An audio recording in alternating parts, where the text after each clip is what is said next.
नमस्कार दोस्तों, मैं मुकेश जाट मालवा एकेडमी इंदौर के इस प्लेटफॉर्म पे आप सभी का स्वागत करता हूं।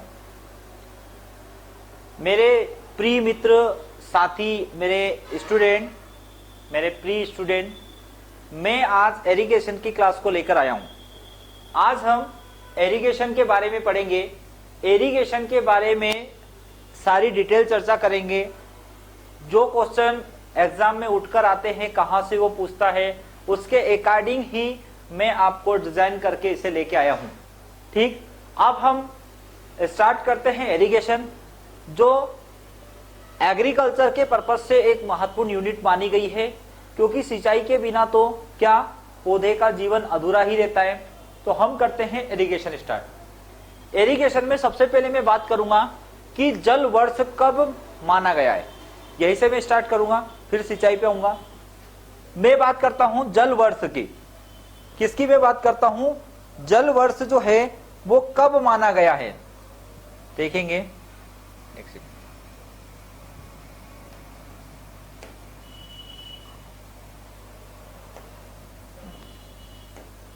ठीक है, मैं स्टार्ट करता हूं यहीं से जल वर्ष के बारे में। ठीक है, आप लोगों को पता ही है बहुत सारे वर्ष मनाए जाते हैं। हम सबसे पहले इरिगेशन स्टार्ट कर रहे हैं तो जल वर्ष के बारे में चर्चा करेंगे। जल वर्ष जो है वहां मनाया जाता है 2007 में। ठीक है, 2007 में जल वर्ष मनाया जाता है। और इसी को याद करने की एक छोटी सी ट्रिक है आपके लिए। ट्रिक ये है कि जो जल है, जल का जो पीएच है वह कितना होता है? 7 होता है। जल का पीएच कितना होता है? 7 होता है। तो इसी के अकॉर्डिंग हम याद कर लेंगे कि जो जल वर्ष होता है वहां 2007 को मनाया गया है।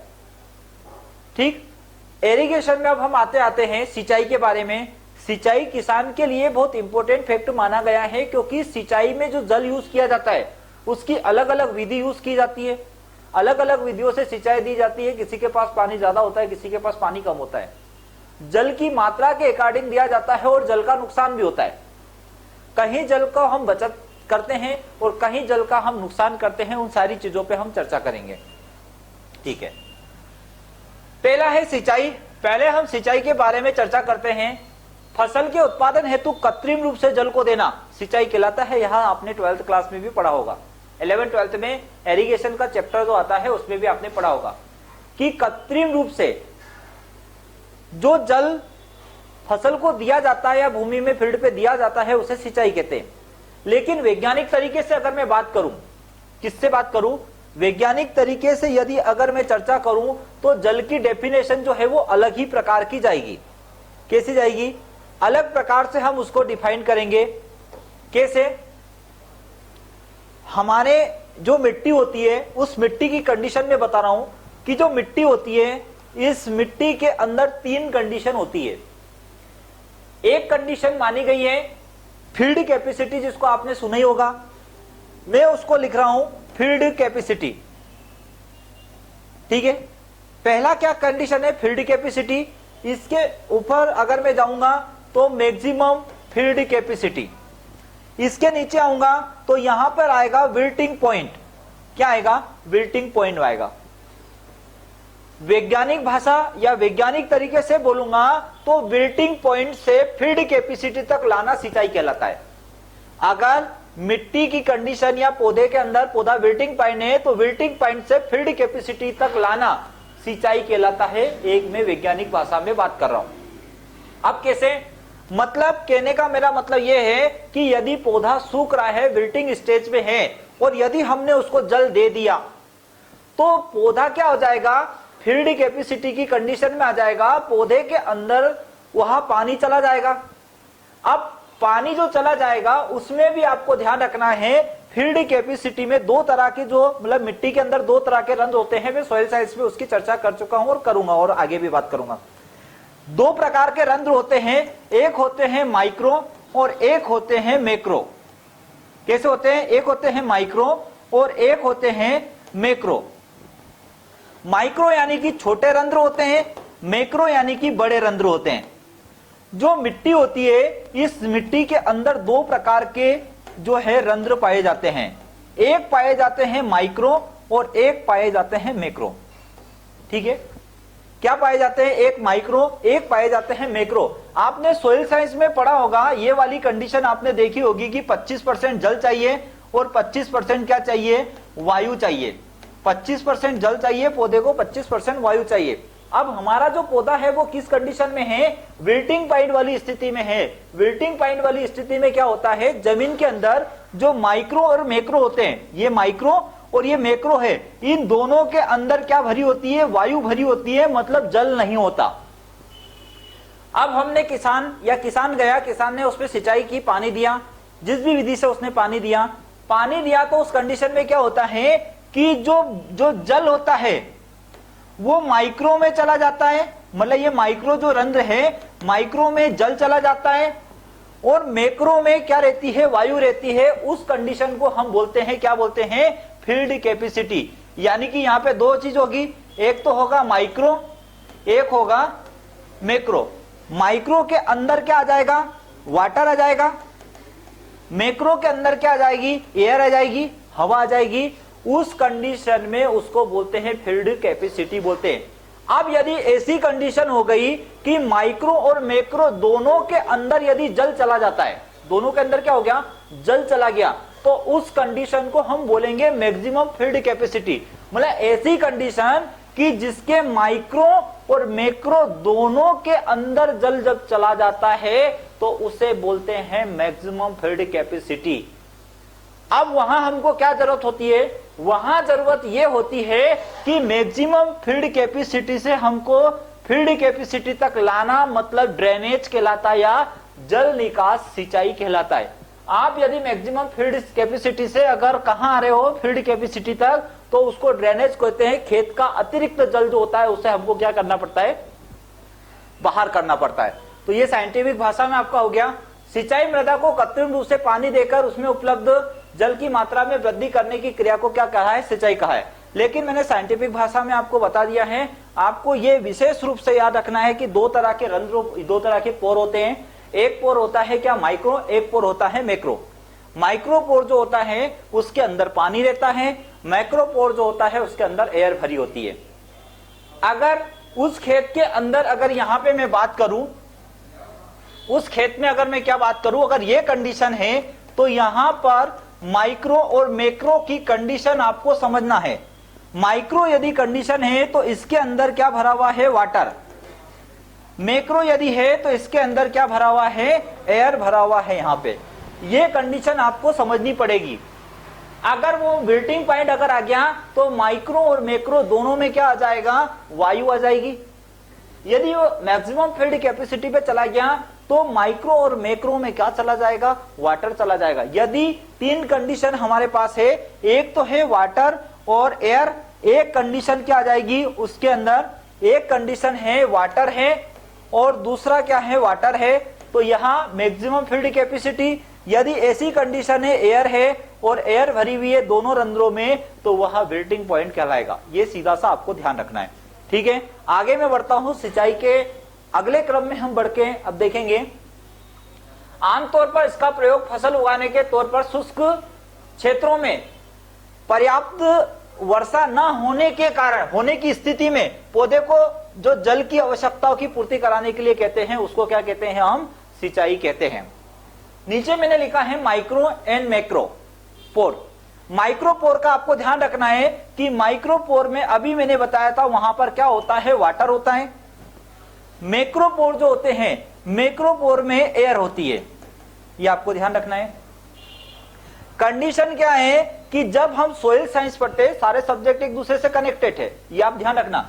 अब यहां पर क्या है, आपने देखा ही होगा 5% ऑर्गेनिक मैटर है और यहां पर जो 45% है वहां मिनरल है।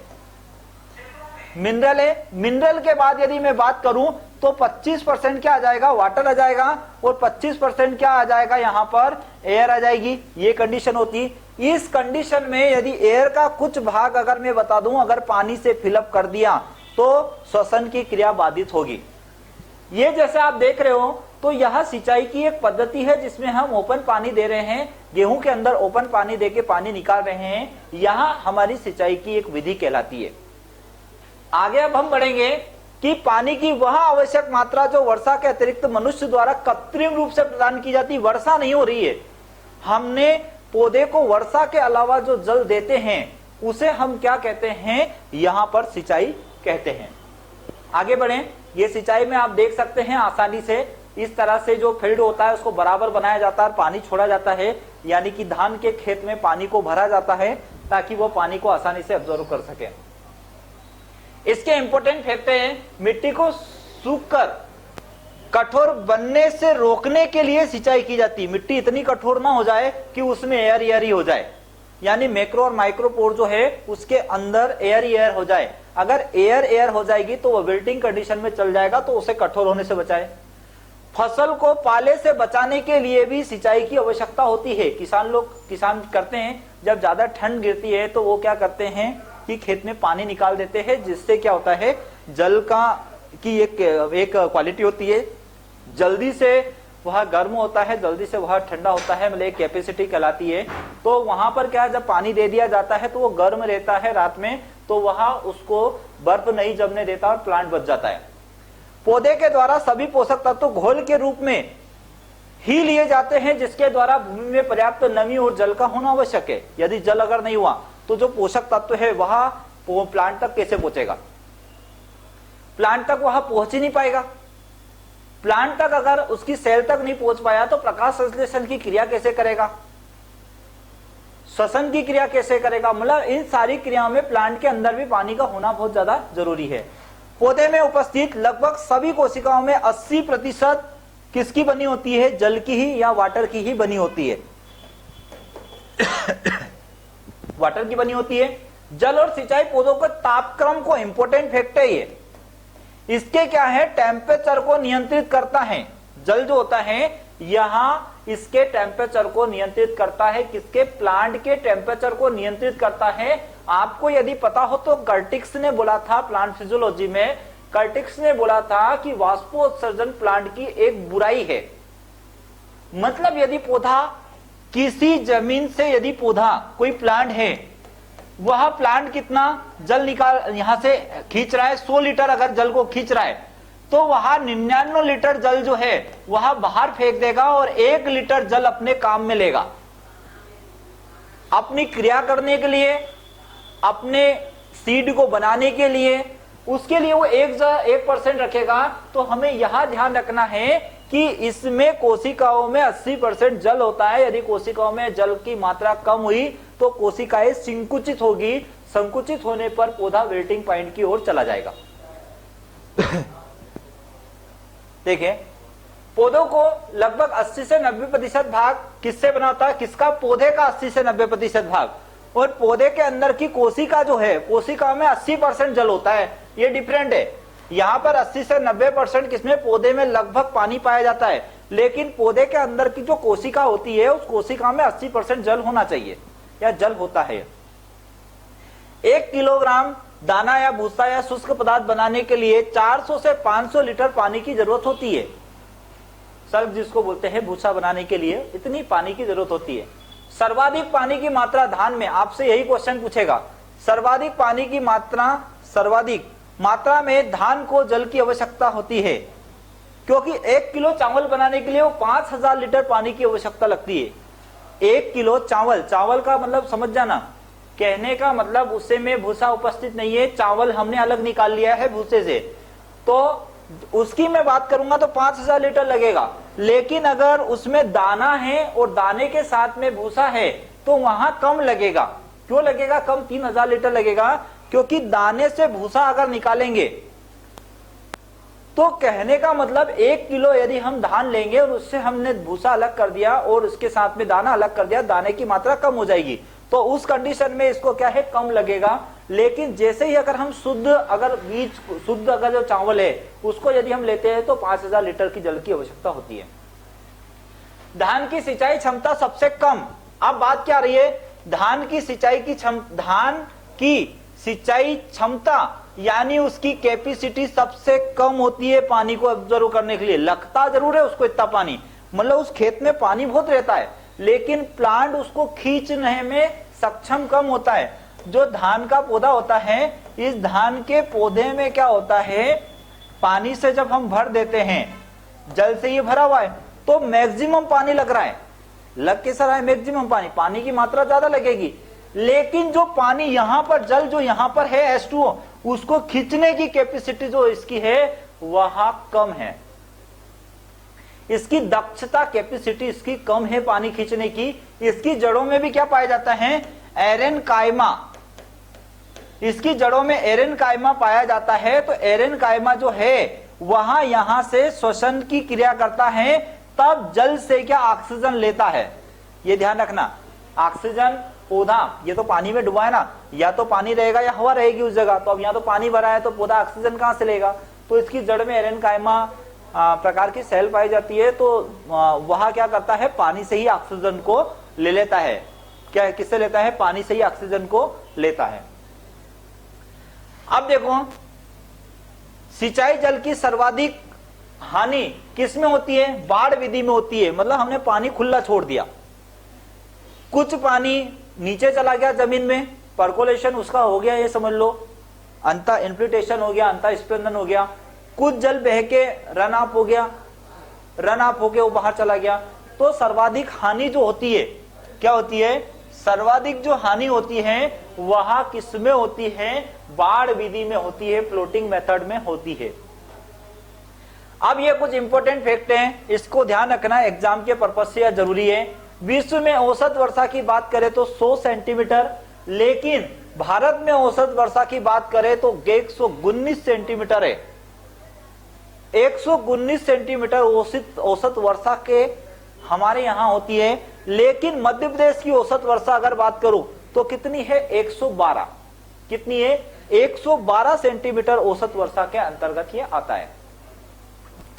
अगले क्रम में बच्चे कि भाई हमने सिंचाई की, कृत्रिम रूप से दिया, ये सारी चीजें देखी, डैम बनाया हमने ट्यूबवेल लगाया हमने, इसके बाद में बहुत सारे कुएं वेल वगैरह हमने किए, स्टोरेज किए, पौंड बनाए, तालाब बनाए हमने। अब ये सब बनाए तो सही हमने, लेकिन इसके लिए भी एक आयोग की जरूरत पड़ी। जब उस समय भारत सरकार नहीं थी और हमारे भारत सरकार के पर अधिपत्य किसका था, अंग्रेजों का था। तो अंग्रेजों के समय पे क्या हुआ, 1901 में प्रथम सिंचाई आयोग की स्थापना की गई। क्या की गई, प्रथम सिंचाई आयोग की स्थापना 1901 में की गई। अब 1901 में तो इन्होंने प्रथम सिंचाई आयोग की स्थापना कर दी। उस समय क्या होता था, कुछ भी करते थे तो इंपीरियल नाम रख देते थे, वो उनका अंग्रेजों का नाम रख देते। अब हमको तो ये याद रखना है, भारत में प्रथम सिंचाई आयोग की स्थापना कब की गई थी, 1901 में की गई थी। बात आती है द्वितीय सिंचाई आयोग की स्थापना कब की गई, जब भारत आजाद हो गया, तब 1969 में इसकी स्थापना की गई, जब हरित क्रांति की ओर हम बढ़ चुके थे। उसके बाद समझ में आया कि अब सिंचाई आयोग का गठन, सेकंड सिंचाई आयोग का गठन कर देना चाहिए। इसमें कुछ प्रावधान रखना चाहिए, कुछ चीजें सब्सिडी के रूप में भी, या कुएं तालाब खुदते तो सब्सिडी के रूप में भी देना चाहिए, ऐसी चीजें इसमें चली। और द्वितीय सिंचाई आयोग 1969 में इसको स्थापित कर दिया। आपको याद रखना है, दोनों 1901 और 1969 को आपको ध्यान रखना है। दोनों के माध्यम से आपको सिंचाई आयोग की एक क्वेश्चन जो बनता है, एक डेफिनेशन के तौर पे जब वो देते हैं कि प्रथम सिंचाई आयोग कब बना, द्वितीय सिंचाई आयोग कब बना। अब बात आती है मध्य प्रदेश का प्रथम सिंचाई आयोग या मध्य प्रदेश सिंचाई आयोग की स्थापना कब हुई, तो देखो, एक तो हो गया 1901 में, एक आ गया 1969 में। 1969 में बनने के बाद इसके 3 साल बाद हमने 1972 में मध्य प्रदेश सिंचाई आयोग की स्थापना की गई, जो इस लाइन में एक ये और एक ये सबसे इंपॉर्टेंट है। 1972 में मध्य प्रदेश ने सिंचाई आयोग की स्थापना की, क्योंकि 1956 में मध्य प्रदेश की स्थापना हुई थी। हमारा मध्य प्रदेश अस्तित्व में आया था। जब मध्य प्रदेश 1956 में अस्तित्व में आया, तो उसके बाद मध्य प्रदेश को भी लगा कि नहीं भाई, हमारा मध्य प्रदेश का भी एक क्या है, सिंचाई आयोग होना चाहिए, और उसकी स्थापना 1972 में की गई। यहां पे लिखा है मध्य प्रदेश में सिंचाई आयोग की स्थापना कब की गई है, 1972 में की गई है। आपको पहला सिंचाई आयोग याद रखना है 1901 में याद रखना है, द्वितीय सेकंड की अगर मैं बात करूं तो 1969 69 में द्वितीय सिंचाई आयोग की स्थापना भारत सरकार ने की। लेकिन अगर हम मध्य प्रदेश की बात करें, एमपी, तो एमपी की जो स्थापना की थी वो 1972 में की गई। कब की गई? 72 में की गई। मध्य प्रदेश में औसत वर्षा भी कितनी है? तो 1, 1, 2। देखो इसके भी लास्ट में 2 आया, इसके भी लास्ट में 2 आया, ऐसे मैंने उसको एक करेक्ट कर लिया। मतलब औसत वर्षा में भी लास्ट में 2 आया और यहां पर भी क्या हुआ? 1972 में मध्य प्रदेश में इसकी स्थापना हो गई। विश्व में सिंचाई क्षेत्रफल में भारत का स्थान कैसा है? पहला स्थान है, ज्यादा अंतर नहीं है चीन और हम लोगों में। चीन में और भारत में जो सिंचाई है उसमें डिफरेंट बहुत कम आ रहा है, मतलब बहुत कम डिफरेंट है। लेकिन फिर भी जितने भी पॉइंट से हम आगे हैं, लेकिन हम फर्स्ट में ही आ रहे हैं और चीन जो है सेकंड स्थान पर आ रहा है। चीन सिंचाई में सेकंड स्थान पर है क्षेत्रफल में, लेकिन भारत में प्रथम स्थान पर आता है। यह आपको ध्यान रखना है। भारत का सर्वाधिक सिंचित क्षेत्रफल यदि देखा जाए तो कौन है? उत्तर प्रदेश। कौन आता है? उत्तर प्रदेश। अच्छा खासा गन्ना होता है, नदियां हैं, कहीं मध्य प्रदेश की चंबल नदी भी गई है, उधर से भी नदियां आई है। ऐसा करके अगर हम देखें तो यहां पर क्षेत्रफल की बात कर रहा हूं मैं, परसेंट की नहीं, तो यहां पर कौन आएगा? उत्तर प्रदेश, यूपी। भारत में सर्वाधिक सिंचित प्रतिशत की अगर बात कर दी, किसकी बात करी? परसेंट की, तो पंजाब की। पंजाब की क्यों बात की गई? क्योंकि पंजाब के अंदर 5 नदियां निकली है। पंजाब से 5 नदी निकली, जब तो इसका नाम पड़ा पंजाब। 5 नदियां निकली, तो पंजाब के लगभग पूरे क्षेत्र में क्या है? पानी की व्यवस्था पर्याप्त है। भारत का पंजाब और भारत के पंजाब का वह क्षेत्र जो अब पाकिस्तान में चला गया है, उसे भी वहां पंजाब प्रांतीय कहते हैं पाकिस्तान में, जहां अभी गेहूं हो रहा है। उसके अलावा वहां पे गेहूं कम होता है, सिर्फ पंजाब प्रांतीय जो है पूरे पाकिस्तान को खिला रहा है। यदि वो क्षेत्र भी हमारे पास होता तो हमारे पास गेहूं उत्पादन में हम कहीं और आगे होते।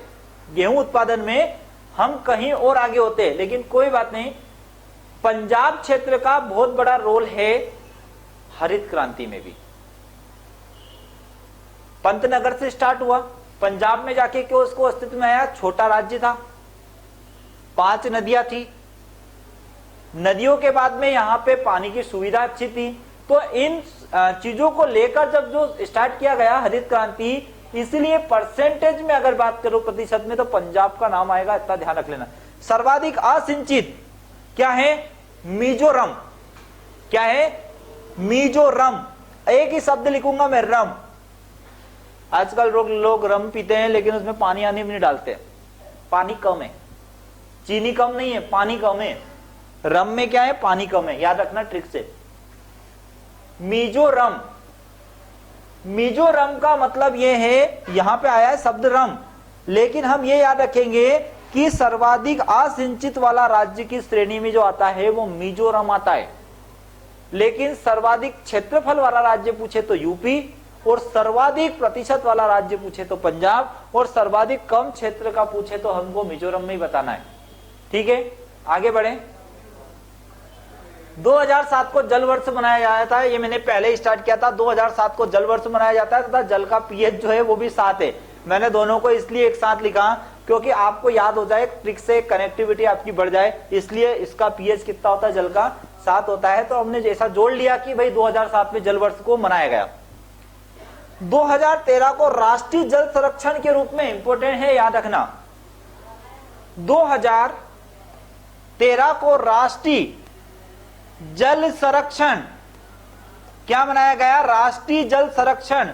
अब जल को संरक्षण करने के लिए अभी वाटर सेट और आत्मा प्रोजेक्ट है, वो काम कर ही रहे हैं, उनके भी कुछ दायित्व हैं। ऐसे ही भारत सरकार और मध्य प्रदेश सरकार इस क्षेत्र में काम कर रही है, जिससे एक तो रोजगार मिल रहा है और जल संरक्षण हो रहा है। छोटे छोटे जो क्षेत्र हैं, यदि कोई खेत है या फील्ड है, इस फील्ड के किनारे पे यदि जल बह के जाता है तो यहाँ किनारों पे ऐसे छोटे छोटे गड्ढे बना दिए जाते हैं, जिससे इसकी मिट्टी इसमें संचित हो जाए और साथ में जल भी उसमें एकत्रित हो जाए और वहां जल किसी रिसोर्स तक पहुंच जाए। तो कुल मिलाकर ऐसे छोटे छोटे काम जो किए जा रहे हैं राष्ट्रीय जल संरक्षण के रूप में किया जा रहा है। अब मैं बात करता हूं 2012 की। 2012 को किस रूप में मनाया जाता है? तो उद्यानिक वर्ष के रूप में। ये 13 आया इसलिए मैं 12 का बता देता हूं।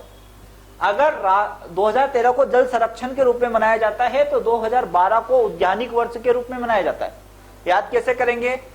मार्केट में 1 दर्जन केला लेने जाएंगे, उसमें 12 आते हैं, और केला किसके अंतर्गत आता है? कौन सी क्रॉप के अंतर्गत आता है? उद्यानिक क्रॉप के अंतर्गत। तो 2012 को जो है उद्यानिक वर्ष के रूप में घोषित किया गया। 2011 की अगर मैं बात करूं तो एक एक करके हम पौधा लगाएंगे, तो 1 और 1 कितना हो जाएंगे? 11। तो हमने क्या लगाया? 1, तो 1 वर्ष हो गया।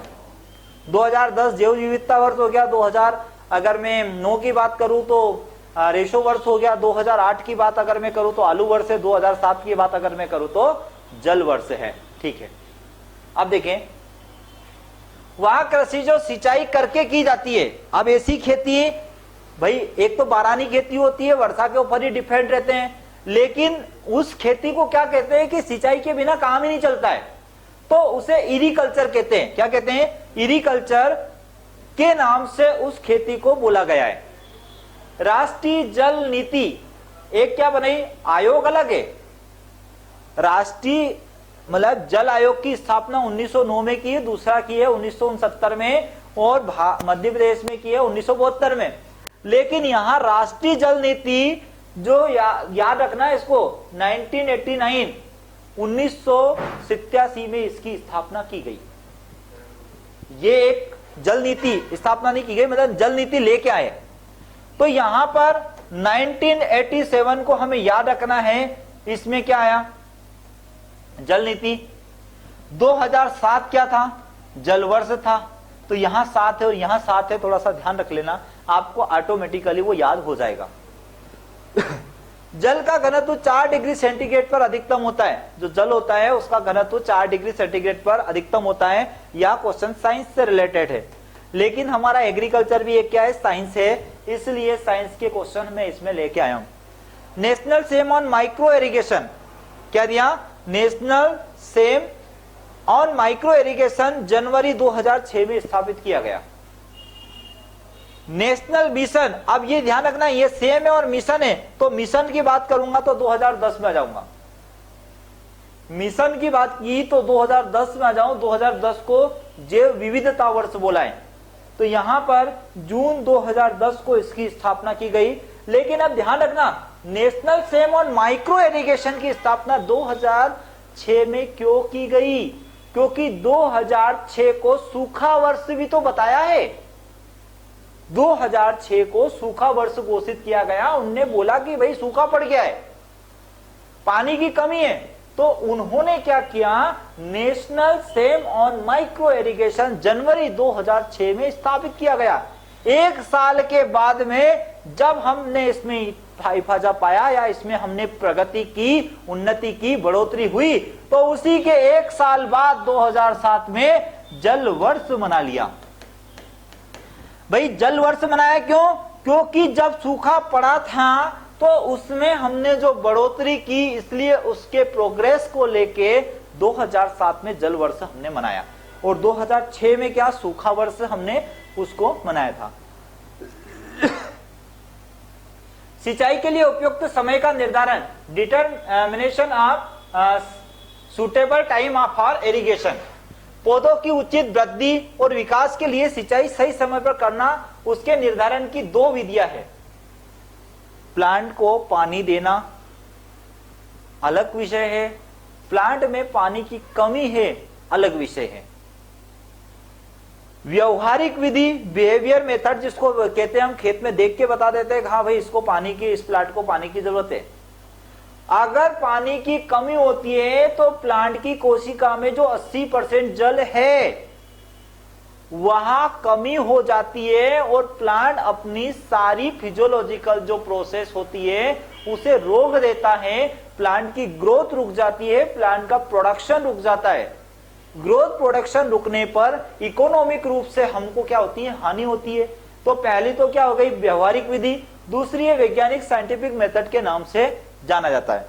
व्यवहारिक में क्या, खेत से देखकर लड्डू बनाकर उसको फेंक दो, मिट्टी अगर बिखर जाए तो हम सीधा सा बोल देंगे कि उसमें पानी की कमी है। व्यवहारिक विधि, इस विधि के अनुसार कुछ निम्न परिस्थितियां सिंचाई के अंदर देखी गई है। मृदा को स्पर्श करके क्या किया, मृदा को स्पर्श करके अधिक कठोर और सूखी महसूस होने पर करते हैं। यदि अर्थात मृदा में 50% या इससे कम नमी होने पर सिंचाई की जाती है। यदि नमी की मात्रा 50% से कम हो गई तो फिर हमको सिंचाई करना पड़ेगा। मतलब प्लांट जो है विल्टिंग पॉइंट की ओर जा रहा है, विल्टिंग पॉइंट से नीचे उतर रहा है। जब विल्टिंग पॉइंट से जब हम इधर लाएंगे उसको फील्ड कैपेसिटी पे, तो सिंचाई करना पड़ेगा। तो आपको एक रेशो याद रखना है यहां पर 50% या 50% से कम। मृदा का लड्डू बनाकर उछालने पर मृदा का छोटे छोटे कणों के रूप में बिखर जाना। एक लड्डू बनाया, लड्डू बना के हमने फेंका, जैसे शिमला गए बर्फ का लड्डू बना के फेंकते हैं, ऐसे ही उसका भी जो मिट्टी निकालते हैं उसका लड्डू बनाते हैं। लड्डू बना के उसको हम जमीन पे डाल देते हैं। अगर वो पूर्ण रूप से बिखर जाता है तो हम उसको बोल देंगे कि भाई इसमें पानी की कमी है।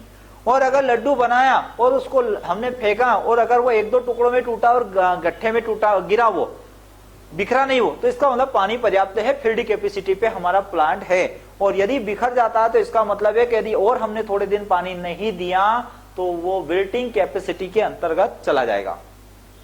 ठीक है। दोपहर के समय पत्तियां मुरझाकर गहरे रंग की दिखाई देने पर सिंचाई करना चाहिए। अब क्या कर दिया हमने कि सिंचाई में देख लिया कि प्लांट को देखकर कि पौधा मुरझा रहा है दोपहरी में, यानी कि जब 11 बजे से 4 बजे के बीच में हम खेत में जाकर देखते हैं तो उसकी हालत खराब हो जाती है, उसका हम मुरझाया हुआ दिखाई देता है। मैक्सिमम सोयाबीन की फसल में होता है जब पानी लंबा समय तक सूखा पड़ जाता है तो उस कंडीशन में हमको देखने को मिलता है। अगला है सूचक या हम बोलेंगे इंडिकेटर प्लांट। इंडिकेटर प्लांट के रूप में हम किसको लगाएंगे, मक्का को या मेज को लगाएंगे।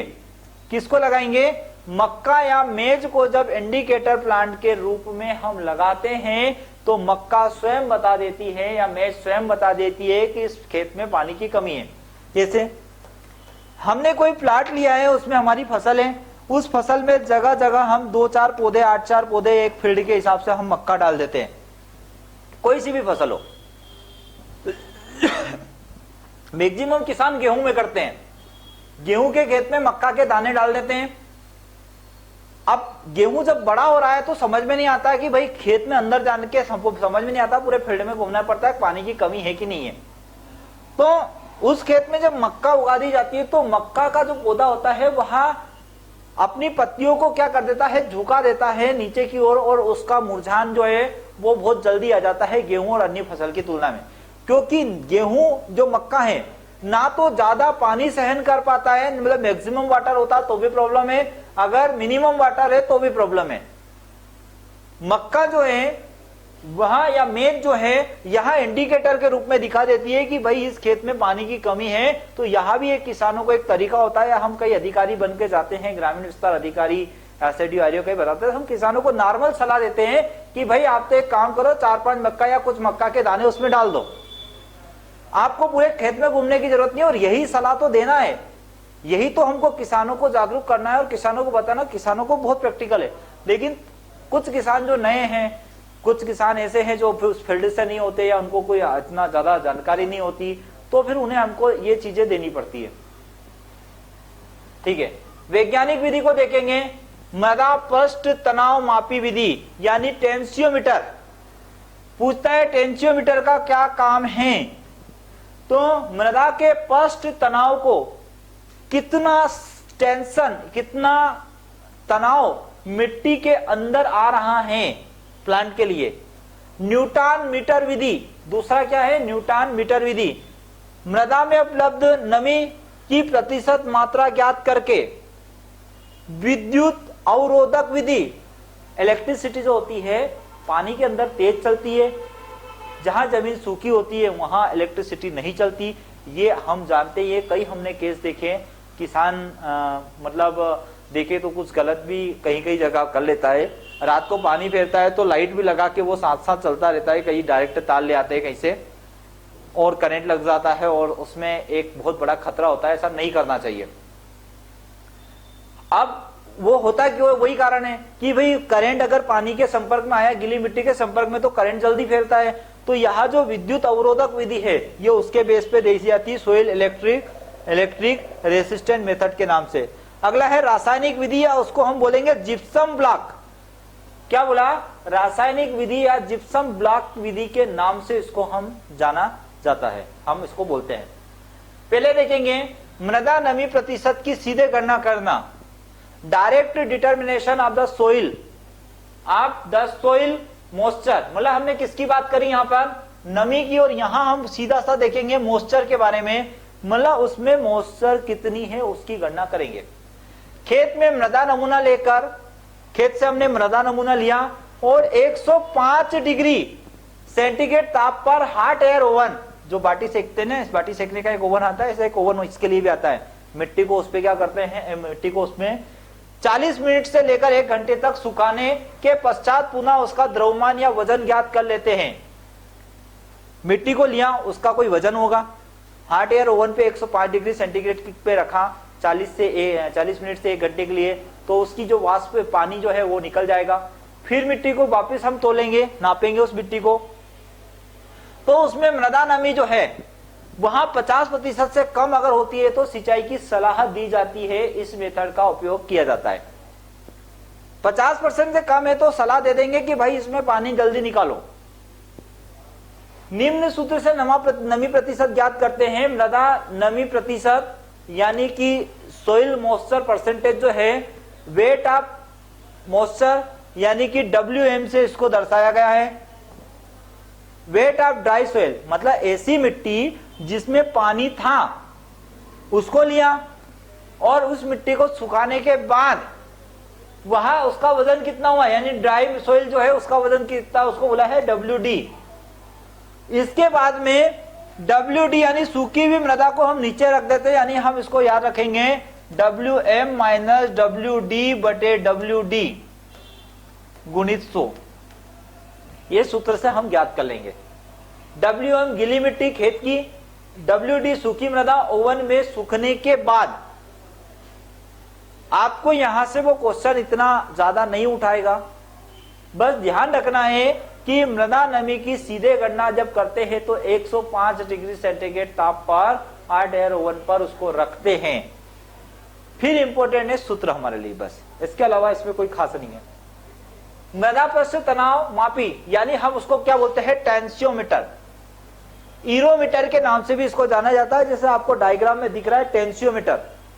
ये टेंसियोमीटर लेते हैं और यहां देखो इसको किस तरह से जमीन के अंदर जो है इसको पुश किया जाता है। जमीन के अंदर इसके जो ये राड टाइप आती है इसको जमीन के अंदर रखते हैं, तब यह जमीन के अंदर नमी को बताता है। बहुत अच्छा एक यंत्र है हमारे लिए, तो इससे हम आसानी से इसकी क्या कर सकते हैं, गणना कर सकते हैं। इसमें भी यहाँ बताया है, इसमें यहाँ बहुत अच्छा सा दिखाया है इसने। तो आपको ये भी दिख गया होगा कि टेंसियोमीटर, इसमें एक मीटर आता है, मीटर भी दिखाता है ये टेंसियोमीटर जो होता है मृदा पृष्ठ तनाव को मापने के लिए प्रयोग किया जाता है। इसका क्वेश्चन ही 1 नंबर का ऐसा पूछ लेता सीधा। टेंसियोमीटर में देखेंगे, इस विधि से टेंसियोमीटर को मृदा में लगाकर मृदा पृष्ठ तनाव को ज्ञात किया जाता है। प्रतिशत करके नमी प्रतिशत का निर्धारण किया जाता है। इस विधि में टेंसियोमीटर का उच्च वायुमंडलीय दाब 1 एटॉमिक से निम्न वायु दाब 0.8 एटॉमिक पर कार्य करता है। टेंसियोमीटर एक कांच का छिद्रित यंत्र होता है जिसके द्वारा हम बलुई मृदा में नमी प्रतिशत का मान ज्ञात करते हैं। लेकिन ब्लैक सॉइल में हम करते हैं तो उसमें छिद्र में मिट्टी चली जाती है और प्रॉब्लम होती है, थोड़ी सी प्रॉब्लम क्रिएट करता है। यह 0.8 वायुमंडलीय दाब पर कार्य करता है, इसको आपको ध्यान रखना है। कितने वायुमंडलीय दाब का? 0.8 वायुमंडलीय दाब पर यह कार्य आसानी से करता है। ठीक है, यह टेंसियोमीटर आपको मैंने दिखाया, कांच का छिद्रित होता है। कहाँ यूज करते हैं तो सैंडी सॉइल में करते हैं। अगर ब्लैक सॉइल में करने जाएंगे तो उसका जो ह्यूम्स होता है या क्ले होती है वहां उस छिद्र के अंदर चला जाएगा और टेंसियोमीटर उतना अच्छे से कार्य नहीं करेगा। ये थोड़ी सी यानी मैं अगर इसको बोलूं तो जो काली मिट्टी है उसके लिए है उपयोगी नहीं है। विद्युत अवरोधन विधि, अब क्या आया, विद्युत जो है वो अवरोधन विधि है, इलेक्ट्रिक रेसिस्टेंट मेथड। रेसिस्टेंट का मतलब आप समझ गए होंगे कि किसी भी चीज का अवरोधन कितना होता है उसको यह बताता है। इस विधि में व्हील स्टोन सेतु आता है। व्हील स्टोन सेतु द्वारा विद्युत प्रवाहित कर विद्युत अवरोधन और मदा प्रतिरोध ज्ञात किया जाता है। इसके अनुसार क्षेत्र क्षमता, क्षेत्र क्षमता का मतलब क्या है, फील्ड कैपेसिटी। किसकी बात करी इसने, फील्ड कैपेसिटी। फील्ड कैपेसिटी पे मैं आपको बता देता हूं, फिर एक बार मैं इसको दोहरा रहा हूं। फील्ड कैपेसिटी पे और उस पे क्या क्या दिक्कत आती है, क्षेत्र नहीं, एक तो होता है अधिकतम जल की स्थिति, यानी हम बोलेंगे मैक्सिमम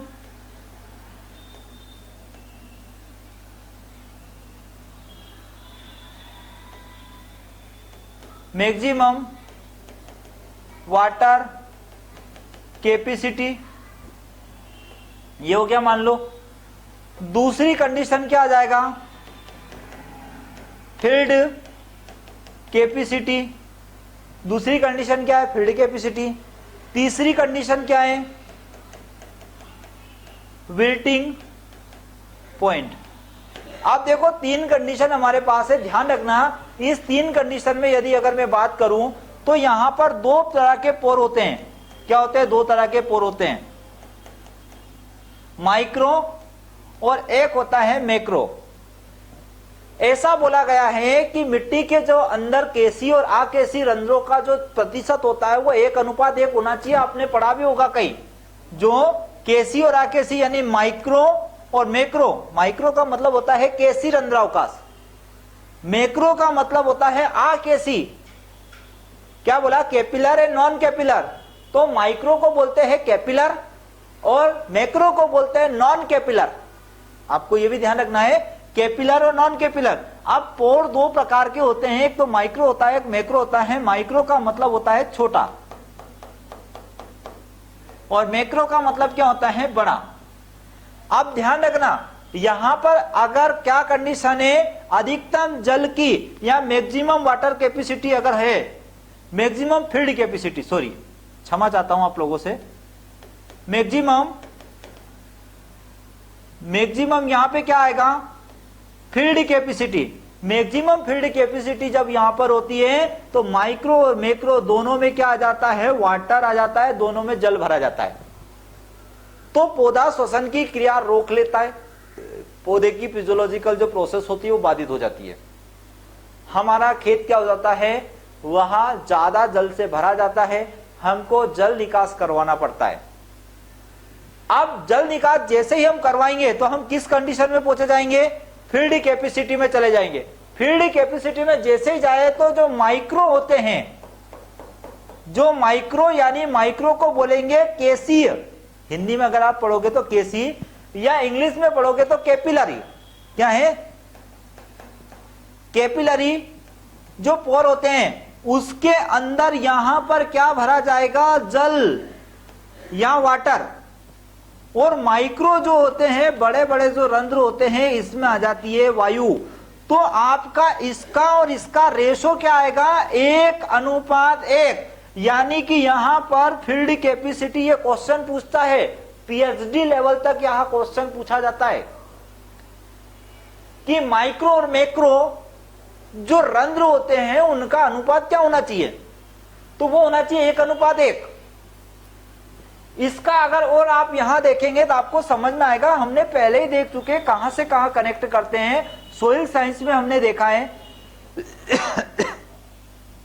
सोइल साइंस में ऑर्गेनिक मैटर 5%, 45% जो है वो किसकी मैं बात करूंगा, मिनरल की बात करूंगा। तो ये तो ठोस हो गया। अब ये तो क्या है, ठोस चीज हो गई, ये सारी चीज क्या हो गई, ठोस हो गई। लेकिन यहां पर दो कंडीशन आती है, एक तो माइक्रो की और एक आती है मैक्रो की। माइक्रो यानी कि यहां पर 25% क्या होता है, जल होता है। मैक्रो यानी कि यहां पर 25% क्या होता है, पानी होता है। तो अब जल और यहां पर 25% क्या होती है, हवा होती है। 25% यहां क्या है, हवा है या एयर है। तो अब इस कंडीशन में क्या हो रहा है कि फील्ड कैपेसिटी की जब कंडीशन में हम जाते हैं तो वहां पर जल और वायु का जो रेशो है वहां 25:25। अब आप 25:25 को जब काटोगे तो आपको क्या मिलेगा, 1:1। और इसको ही क्वेश्चन पूछ लेता है माइक्रो और मैक्रो का जो रेशो होगा वो कितना होना चाहिए। यानी वो पूछता है केसी जल और अकेसी जल जो होता है उसका जो अनुपात होगा वो कितना होगा। आपका ग्रामीण विस्तार अधिकारी हुआ, एसएडी हुआ, आरएचओ हुआ, चाहे पीएचडी हुआ, चाहे नेट हुआ, चाहे एमएससी हुआ, कोई सी भी एग्जाम जो 12th से ऊपर उठकर आती है, जो कृषि विभाग में आती है, पूरे भारत की बात कर रहा हूं मैं, चाहे वो हरियाणा की हुई, चाहे वो यूपी की हुई, चाहे वो राजस्थान की एग्जाम क्यों नहीं हुई, उन सारी एग्जाम में जब यहां पर वो आता है तो इसका लॉजिकल यहां से 25% को काट के वो 1:1 बना लेता है। इसको बोल देता है कैपिलरी एंड नॉन कैपिलरी, या बोल देता है माइक्रो एंड मैक्रो पूछ लेता है, या बोल देता है वो क्या बोल देता है यहां पर माइक्रो या मैक्रो या कैपिलरी या नॉन कैपिलरी या केसी, या हिंदी वालों के लिए बता रहा हूं, हिंदी मीडियम में, कि केसी और अकेसी जलों का अनुपात कितना होता है। कब मिलेगा ये, जब फील्ड कैपेसिटी पे होगा। अगर फील्ड कैपेसिटी पे नहीं है, हम किस पे मैक्सिमम फील्ड कैपेसिटी पे चले गए तो वहां तो पानी पानी भरा है, तो 100% पानी है, तो एयर और पानी का रेशो क्या, 0% पानी हो जाएगा, 100% पानी हो जाएगा, 0% एयर हो जाएगी। लेकिन जैसे ही फील्ड कैपेसिटी पे आता है इसका वो रेशो आपसे पूछता है, डेफिनेटली वो यहां से क्वेश्चन को उठाता है। ठीक है, आगे देखें, ये यहां पर हम चलेंगे, यहां से थोड़ा सा एक और बचा है। विल्टिंग पॉइंट पे जब आ रहा है तो विल्टिंग पॉइंट पे कहने का मतलब क्या, अब जमीन में पानी नहीं है, पौधे पानी खींचना चाह रहा है लेकिन पौधे को पानी नहीं मिल रहा है, तो उस कंडीशन में क्या है, यहां पर भी क्या आ जाएगी, वायु, और यहां पर भी वायु। मतलब यहां पर भी कैपिलरी और नॉन कैपिलरी वाली बात ही नहीं होगी, क्योंकि यहां तो नॉन कैपिलरी हो गया, यहां कैपिलरी हो गया या नॉन कैपिलरी, या कहने का मतलब माइक्रो मैक्रो दोनों में पानी, यहां माइक्रो मैक्रो दोनों में हवा। एक ही होता है फील्ड कैपेसिटी। इस फील्ड कैपेसिटी के अंदर यहां पर जो होता है जल और वायु का एक बैलेंस बना होता है। जैसे हमारी बॉडी में शुगर का बैलेंस बना होता है ना, शुगर किसी को कम हो जाती, ज्यादा हो जाती, ब्लड प्रेशर किसी का कम हो जाता है, ज्यादा हो जाता है। ऐसे ही मिट्टी के अंदर मैं बोलूंगा इसको शुगर, या इसका क्या बोल सकते हैं, इसका ब्लड प्रेशर बोल सकता हूं मैं, या इसका शुगर में बोल सकता हूं, या जो भी कम ज्यादा मिट्टी में होता है या हमारी बॉडी में होता है वो मैं इसको मानूंगा, और ये सबसे बेस्ट माना गया है। और यह जो चीज है, यहां फील्ड कैपेसिटी सबसे बेस्ट कंडीशन पाई जाती है, क्योंकि यहां पे कैपिलरी नॉन कैपिलरी का जो रेशो आएगा वो 1:1 के अंतर्गत आएगा। ठीक है, ये तो बात मैंने वापस कर ली उसी की। अब मैं आता हूं, क्योंकि यहां पर क्या है, इलेक्ट्रिसिटी की बात आ रही है। इलेक्ट्रिसिटी कब बहेगी, प्रतिरोध कब उत्पन्न होगा, ये सारी चीजें पानी के ऊपर बहुत डिपेंड रहता है। ठीक है, अब मैं इसको थोड़ा सा इरेज कर रहा हूं, मिटा रहा हूं। देखो, इसके अनुसार क्षेत्र क्षमता पर हमारी बात ये निकली थी, फील्ड कैपेसिटी क्षेत्र क्षमता की बात निकली थी, इसलिए बताया। उसने स्पष्ट लिखा है कि क्षेत्र क्षमता पर विद्युत प्रतिरोध 400 से 600 ओम होता है। कितना होता है, 400 से 600 ओम होता है। और मूर्छान बिंदु यानी विल्टिंग पॉइंट पर यहां पर 50,000 चला जाएगा, 50,000 से 75,000 ओम होता है। मतलब यहां पर ओम की मात्रा ज्यादा होगी, यहां पे कम होगी। 400 से 600 के बीच रहे तो आपको ध्यान ही रखना है कि यहां पर फील्ड कैपेसिटी वाली बात हो रही है। इसमें प्रतिरोध ब्लॉक जो होता है का प्रयोग किया जाता है, जो जिप्सम फाइबर ग्लास का, किसका बना होता है, जिप्सम फाइबर ग्लास का यहां बना होता है। प्लास्टर ऑफ पेरिस का बना होता है, जिससे अभी मूर्तियां बना रहे हैं। मूर्तियां जैसे गणेश उत्सव मनाया जा रहा है, नवरात्रि उत्सव मनाया जा रहा है, तो उसमें हम जो मूर्तियां ला रहे हैं वो पीओपी की भी बनाते हैं, लेकिन हमारी संस्कृति में एक चीज मुझे बहुत अच्छी लगी, मेरे दिल को छू गई, कि अब हम मिट्टी की मूर्ति बनाने लगे हैं। मिट्टी की मूर्ति हम बना रहे हैं। जब मिट्टी की मूर्ति का विसर्जन किया जा रहा है तो वहां पर जो पहले पीओपी का विसर्जन हो रहा था, उस मूर्ति में पीओपी से बनी थी, वहां वो जब मिट्टी मतलब पीओपी जब पानी में जाता था तो कहीं ना कहीं केमिकल रिएक्शन भी होते थे, वो गलता भी नहीं था, बहुत प्रॉब्लम भी होती थी, उससे जीव जंतु भी मरते थे।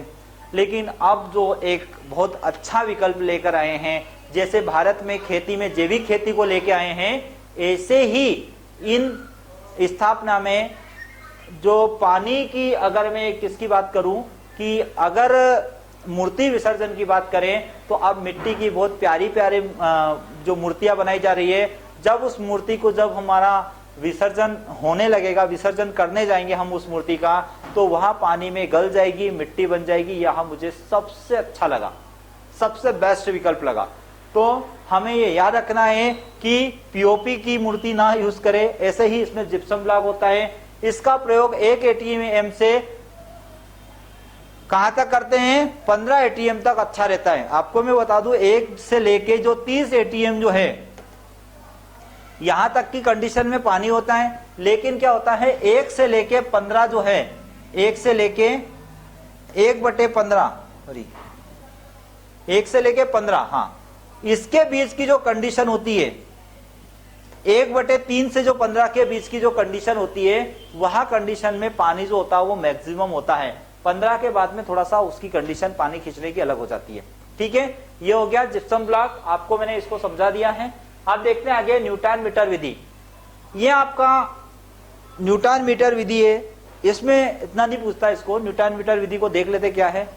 न्यूटन स्केटियरिंग मेथड, मिट्टी के इकाई आयतन। अब हमने किसकी बात करी, इकाई आयतन की बात करी, मतलब एक आयतन लिया हमने। मिट्टी के इकाई आयतन में उपस्थित इसकी जो प्रोटॉनों की संख्या है मापते हैं, मतलब किसकी संख्या मापते हैं, हाइड्रोजन की संख्या आप मान लो, जिससे यह शीघ्र परिणाम बता देता है और आयतन के आधार पर नमी का प्रत्यक्ष मापन करता है। याद रखना, जो जल होता है H2O, यहां 2 भागों में डिवाइडेड हो जाता है, एक H+ में हो जाता है, एक OH- में हो जाता है। जो pH की गणना होती है, वहां भी pH में यही बोला है। pH में क्या बोला देखो, हाइड्रोजन आयन के मतलब कोष्टक के ऋणात्मक लघु गणक को उसका pH कहते हैं। ये pH की परिभाषा। यहां जल में हमने किसकी काउंटिंग करी, जब pH परीक्षण करने गए तो उसमें किसकी काउंटिंग करी, हाइड्रोजन की काउंटिंग करी। हाइड्रोजन की काउंटिंग की जाती है, ओम में ज्ञात नहीं करते और इसका इस्तेमाल नहीं करते। ध्यान रखना है इसका कि यहां हम इकाई आयतन लेकर इसको काम में करते हैं और उसके आधार पर हम इसको गणना करते हैं। इस तरह से दे रखा है, सिंपल सा है और इससे क्वेश्चन नहीं बनता। जहां क्वेश्चन बनना था वहां मैंने आपको ज्यादा जोर दिया। याद रखना उस विधि का नाम। सिंचाई जल के स्रोत, सोर्स ऑफ इरिगेशन वाटर, क्या है यहाँ पे, सोर्स ऑफ, यहाँ आप है, सोर्स ऑफ इरिगेशन वाटर। इनके 2 भागों में बांटा गया है, सतह के यानी सरफेस के आधार पर बांटा गया है और एक बांटा गया है जो धरातल के अंदर है, अंडरग्राउंड जिसको हम बोलते हैं। तो इसमें सबसे पहला आ रहा है तालाब। दक्षिण भारत के राज्यों में तालाब से सिंचाई की जाती है। आपसे क्वेश्चन पूछ लेगा कि किस राज्य में तालाब से सिंचाई की जाती है, तो दक्षिण भारत में बात करेंगे। लेकिन अगर आपको तालाब के बारे में अगर बात करते हैं, पौंड के बारे में हम बात करते हैं, तो याद रखना मध्य प्रदेश में, एमपी में सबसे ज्यादा तालाब की स्थिति जो है वो देवास जिला है। कौन सा जिला है, देवास जिले में तालाब की संख्या के नाम पर सर्वाधिक है। तालाब दक्षिण भारत के राज्यों में तालाब द्वारा अधिक सिंचाई की जाती है। भारत में 7 से 8% क्षेत्र पर तालाबों के द्वारा सिंचाई करते हैं। उसमें मुख्यतः कौन आता है, कर्नाटक और तमिलनाडु। कौन आता है, कर्नाटका और तमिलनाडु 2 राज्य आते हैं। तो तालाब की जब भी बात आएगी हम दक्षिण के छोर पे चले जाएंगे, दक्षिण के केरल कर्नाटक पर, मतलब कर्नाटक और तमिलनाडु में हम चले जाएंगे। नदियां, यह सिंचाई का मुख्य स्रोत है। भारत में सबसे अधिक सिंचाई गंगा नदी के द्वारा की जाती है। किसके द्वारा, गंगा नदी। मध्य प्रदेश से चंबल निकली, यूपी चली गई, हरिद्वार उधर से गंगा जी यूपी से होती हुई निकली, कहने का मतलब इसलिए यूपी में क्षेत्रफल में, सिंचाई क्षेत्रफल में यूपी प्रथम स्थान पर है। और सबसे कम कौन है? तो रम में पानी कम, यानी कि मिजोरम। अब मुख्य रूप से देखो यहां पे बोलते हैं गंगा नदी जो होती है, और मुख्य रूप से नदियों में कहां पर? उत्तर प्रदेश में, मध्य प्रदेश के इंदौर संभाग के से अगर मैं बात करूं, इंदौर देवास के बीच से जो इंदौर से चंबल चली है, वहां मध्य प्रदेश राजस्थान की बाउंड्री बनाते हुए कहां चली गई है? यूपी में चली गई। तो मध्य प्रदेश के क्षेत्र का मैक्सिमम पानी कहां जा रहा है? यूपी में जा रहा है। उधर से हरिद्वार से, या मैं बोलूंगा उत्तराखंड, वहां से जो नदी निकली है उनका पानी भी यूपी की ओर चल रहा है। मतलब एक पानी ऐसा आ रहा है, एक पानी उधर से आ रहा है, ये आपस में मिल रही है। तो मैक्सिमम पानी कहां चला जाता है? उत्तर प्रदेश में चला जाता है, यूपी में चला जाता है। इसलिए यहाँ पे गन्ना अन्ना भी अच्छा हो जाता है, यहाँ पर गेहूं अच्छा होता है, यहाँ पर चावल अच्छा होता है। मतलब मैक्सिमम क्षेत्र इसका जो है वो सिंचित आता है। अन्य स्रोत में नहरें हैं, झील है, झरने हैं, नहरें हैं, झील है, झरने हैं और नाले हैं, ये भी इसके अंतर्गत आते हैं। झील, झरने और अन्य स्रोतों में आते हैं। इतने काम के नहीं है ये। 10वीं 12वीं लेवल, मतलब 12वीं लेवल तक और पीएटी लेवल तक इनको सिंपल पूछता है, हमारे लेवल तक नहीं आता, क्योंकि हम और आप इतने ज्यादा मतलब इसको पढ़ चुके हैं कि इनको हमको जरूरत नहीं लगती। मतलब हम अपना टाइम खराब करें एक बात अलग है फिर वो।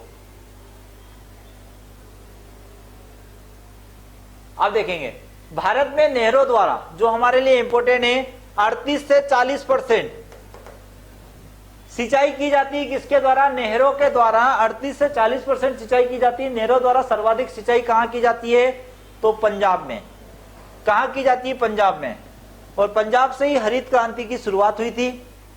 पंजाब से हरित क्रांति की शुरुआत हुई थी। पंजाब से पहले अगर मैं बात करूं तो पंतनगर से हुई थी, लेकिन वो मैक्सिमम जो पंतनगर की रिसर्च थी वो पंजाब में ही जाके टिकी। और हरियाणा में। और दूसरे नंबर में कहा? हरियाणा। पंजाब और हरियाणा में सर्वाधिक सिंचाई जो है वो नहरों के द्वारा ही की जाती है। और ऐसा बोलते हैं कि पंजाब हरियाणा में नहरों से सिंचाई करके वहां का वाटर लेवल बढ़ा दिया गया है। वहां यूरिया का प्रयोग बहुत ज्यादा हो रहा है, केमिकल का प्रयोग ज्यादा हो रहा है। तो वहां के पानी में यूरिया के प्रयोग के करने से पानी के अंदर नाइट्रोजन की मात्रा आने से वहां के बच्चे जो पानी पी रहे हैं बेबी सिंड्रोम रोग होता है। एक रोग है सॉरी, बेबी सिंड्रोम करके रोग का नाम क्या है? बेबी सिंड्रोम रोग की संख्या मतलब मात्रा मतलब वहां के बच्चों को मैक्सिमम को हो रहा है, क्योंकि वहां के पानी में मैक्सिमम में क्या हो गया? नाइट्रोजन हो गया है। इसलिए नाइट्रोजन का विकल्प अभी भारत सरकार लेकर आई है। भारत सरकार ने इसके विकल्प के सुझाव के रूप में नैनो यूरिया को लाए हैं। किसको लाए हैं? नैनो यूरिया को लाए हैं। और नैनो यूरिया, और आपको मैं अवगत करा दूं कि जो 50 किलोग्राम की बोरी थी, अब उस बोरी का वजन कर दिया है 45 किलोग्राम। मतलब पर बोरी पर 5 किलोग्राम भारत सरकार ने यूरिया किसानों को कम दे रही है, ताकि वह ज्यादा मात्रा में ना जाए। सारी बीमारी की जड़ है यूरिया, सारी बीमारी की जड़ है।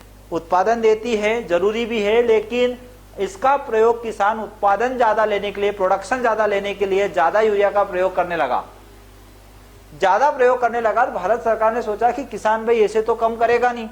अब एक बोरी पे यदि 5 किलो कम होता है तो पूरे भारत में कितनी बोरियां जाएगी, कितने किसान कितनी बोरी लेंगे?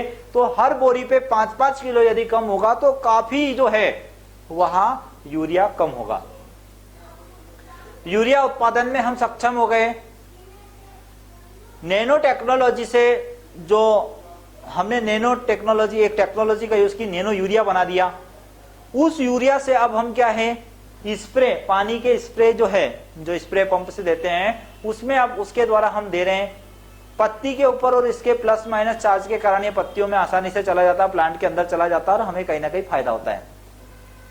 अगला देखेंगे अंडरग्राउंड सोर्स। ये तो आपको पता ही है, कुएं। भारत में 56.4% कुएं और नलकूपों के द्वारा सिंचाई होती है। नलकूप का मतलब वही जो बोरिंग वगैरह हम लगाते हैं, जो कि हमारे देश में मुख्य सिंचाई का स्रोत है। अब हमने क्या है, एक कुआं एक कुआं है हमारे पास, इसमें पानी कम है। एक हमने यहां जमीन के अंदर क्या लगा लिया, बोर लगा लिया, इसकी मोटर कहां डली हुई, यहां पे डली है। अब हमने इसको क्या किया, एक पाइप के द्वारा इसमें पानी 1 इंच का है तो पानी किसमें डाल लिया, इसको। अब इसको डाल के हम कुएं को भर रहे हैं और कुएं से हम क्या कर रहे हैं, फील्ड को हम क्या कर रहे हैं, सिंचित कर रहे हैं। तो इसलिए यहां पर जो बात की गई है 56 दशमलव की कुएं और जो नलकूप है दोनों को जोड़ दिया गया है, क्योंकि ये नलकूप सिंचित नहीं कर पा रहा, ना कुआं सिंचित कर पा रहा। इन दोनों को जोड़ के इसका पानी इसमें डालकर इसका पानी सीधा खेत में ले जाया जाता है और इस तरह से ये क्या होता है, सिंचाई की जाती है। अब देखिए मुख्य सिंचाई का, हमारे देश में मुख्य सिंचाई का स्रोत है, कुओं के द्वारा सर्वाधिक सिंचाई उत्तर प्रदेश में होती है। कुओं के द्वारा सर्वाधिक सिंचाई उत्तर प्रदेश में होती है। लेकिन मध्य प्रदेश में बात करूं, मध्य प्रदेश में अगर बात करूं तो मालवा, मालवा एक एड में आ गया, मालवा का जो पठार है, इस मालवा के पठार में बहुत ज्यादा कुएं हैं। यानी कहने का मालवा का पठार जो सिंचित है वो कुएं के द्वारा है। ठीक है, मालवा के पठार पे कुएं ज्यादा हैं, मतलब कहने का मतलब इंदौर, देवास, इसके आसपास का जो क्षेत्र है, यहां पर अगर मैं बात करूंगा, ठीक, यहां पर मैं बात करूंगा तो कुएं से सिंचाई होती है। ठीक है, तो यहां पर कुएं, और थोड़ा सा देख लेते हैं अन्य स्रोतों में, अदर सोर्स में नलकूप आपका हो गया, हैंडपंप हो गया है, पाताल तोड़ कुएं जहां पानी थोड़ा सा नीचे चला जाता है कुएं है, ऐसे कुएं जिसकी गहराई 100 फीट से अधिक होती है पाताल तोड़ कुएं कहलाते हैं। आदि अन्य भूमिगत स्रोत होते हैं। ठीक है, अगला है सिंचाई की विधियां, जो हम नेक्स्ट लेक्चर में पढ़ेंगे। नेक्स्ट लेक्चर में आपसे मैं इस पे विषय पे चर्चा करूंगा। आज के लिए इतना ही, इरिगेशन का बेसिक पढ़ा दिया है। अब हम मेथड, जो मेथड है इरिगेशन की मेथड पढ़ेंगे। ठीक, धन्यवाद साथियों, जय हिंद, जय भारत।